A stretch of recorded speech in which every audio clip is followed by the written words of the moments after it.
نبی کریم صلی اللہ علیہ وسلم سوئے یہاں تک کہ آپ خراٹے لینے لگے۔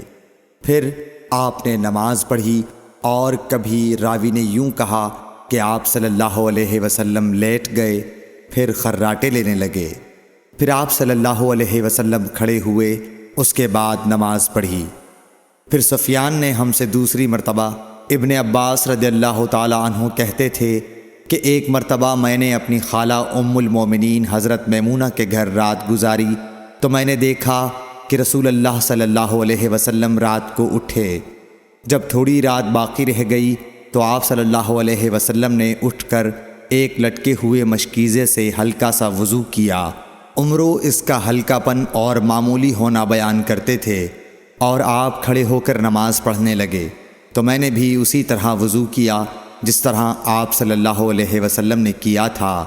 پھر آ کر آپ کے بائیں طرف کھڑا ہو گیا، اور کبھی سفیان نے ان یسارہ کے بجائے ان شمالہ کا لفظ کہا، مطلب دونوں کا ایک ہی ہے۔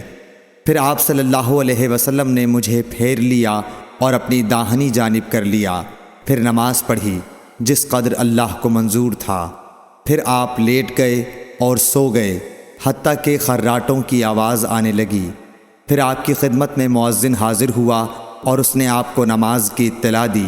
آپ صلی اللہ علیہ وسلم اس کے ساتھ نماز کے لیے تشریف لے گئے۔ پھر آپ نے نماز پڑھی اور وضو نہیں کیا۔ سفیان کہتے ہیں کہ ہم نے عمرو سے کہا، کچھ لوگ کہتے ہیں کہ رسول اللہ صلی اللہ علیہ وسلم کی آنکھیں سوتی تھیں، دل نہیں سوتا تھا۔ عمرو نے کہا، میں نے عبید بن عمیر سے سنا، وہ کہتے تھے کہ انبیاء علیہ السلام کے خواب بھی وہی ہوتے ہیں۔ پھر قرآن کی یہ آیت پڑھی، میں خواب میں دیکھتا ہوں کہ میں تجھے ذبح کر رہا ہوں۔ صحیح بخاری حدیث نمبر 138۔